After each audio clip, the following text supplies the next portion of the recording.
उन लोगों का लीडर आगे आया और बोला, यारे हीरो बन रहा है क्या? है जानता नहीं गुड़गांव में ये हीरोगिरी काम नहीं आती। चुपचाप चला जा, वरना बेकारी हमें एक की जगह 2 कब्रें खोदनी पड़ेगी।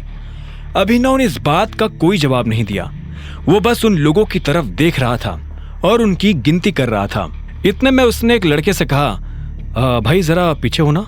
हाँ, वो लड़का पीछे हटा तो आखिर में अभिनव ने अपनी गिनती पूरी कर कहा, हाँ अब कब्रिस्तान वालों को फोन करके बोल दो कि वो 2 नहीं 20 कब्रें खोद कर रखे। 2 लोग 20 मुर्दों को गाड़ने आ रहे हैं। इस बात ने अभिनव के सामने हर एक आदमी के गुस्से को भड़का दिया था। इधर अभिनव भी अपनी मुट्ठी कसकर तैयार हो गया था। एक आदमी दौड़ते हुए अभिनव की तरफ आया और उसने अभिनव पर डंडे से वार करने की कोशिश की, लेकिन अभिनव ने उसका डंडा पकड़ा और उसके पेट में मार दिया। लड़का नीचे गिर पड़ा। देखते ही देखते अभिनव ने समा और समय दोनों बदल दिए। वो लड़का जॉनी, जो अभी तक उन लोगों से मार खा रहा था और जिसे लग रहा था कि अब उसके जिंदा बचने की कोई संभावना नहीं है, वो खुद अभिनव का ये रूप देख हैरान हो गया था। उसके लिए अभिनव भगवान से कम नहीं था। जब अभिनव ने उनकी लीडर को भी मार मार कर हदभरा कर दिया तो वो दर्द के मारे कराहते हुए बोला, कौन हो तुम? अभिनव ने उसे कोई जवाब नहीं दिया। वो बस उसकी आंखों में देख रहा था। वो आदमी जवाब जानने के लिए बेताब हुआ जा रहा था, लेकिन इससे पहले कि अभिनव उसे कोई जवाब देता, वो खुद ही नीचे गिर गया था। उसकी आंखें बंद हो गई थी और उसने हिलना डुलना बंद कर दिया था। उसे इस हाल में देख अभिनव के चेहरे पर मुस्कान आ गई थी। इधर जॉनी का मुंह खुला का खुला रह गया था। उसने अपनी जिंदगी में ऐसा कोई आदमी नहीं देखा था जो एक साथ इतने लोगों को चित कर सके। वो धीरे धीरे अभिनव की तरफ आगे बढ़ने लगा था। अभिनव ने देखा कि उसके होंठ के पास से खून आ रहा था। उसकी आंख के नीचे काला गड्ढा हो गया था। उसके पैर में मोच थी और उसके कपड़े फटे हुए थे। कुल मिलाकर उसकी हालत बहुत खराब थी। अगर अभिनव वक्त रहते वहां नहीं पहुंचता तो वो मर सकता था। उस लड़के ने अभिनव के पास आकर पूछा, कौन हो तुम और तुमने हमारी जान क्यों बचाई? जॉनी इस सवाल का जवाब जानने के लिए बेताब था।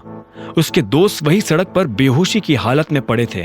अभिनव ने उसे एक सेकंड के लिए देखा और बोला, मैं कौन हूं ये मैं तुम्हें बता दूंगा, लेकिन तुम्हें वादा करना पड़ेगा कि तुम ये किसी को नहीं बताओगे कि मैं कौन हूं। जॉनी ने अभिनव की शर्त पर बिना सोचे हाँ में सिर हिला दिया।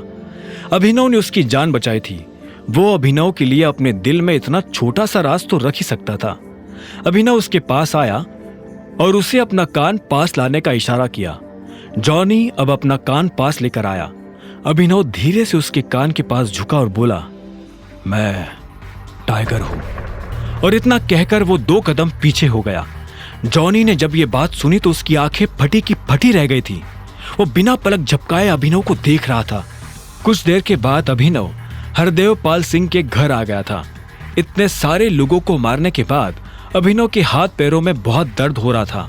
उसने गाड़ी पार्क की और एक गहरी सांस लेकर अंदर जाने लगा। वो बहुत धीरे धीरे और ध्यान से अंदर जा रहा था। मुझे तो समझ नहीं आ रहा कि अब हमें करना क्या चाहिए। मेरे हिसाब से हमें गौरव से कहना चाहिए कि वो अकरम से इस बारे में बात करे। अब तो वही हमारी मदद कर सकते हैं, राजीव ने कहा। जब अभिनव अंदर आ रहा था तब राजीव, शर्मिला और परिवार के बाकी लोग किसी गंभीर विषय पर चर्चा कर रहे थे। वो सभी काफी चिंता में नजर आ रहे थे। जब तक हमें किंग कॉर्पोरेशन का सपोर्ट नहीं मिलेगा तब तक हमारा काम नहीं हो पाएगा।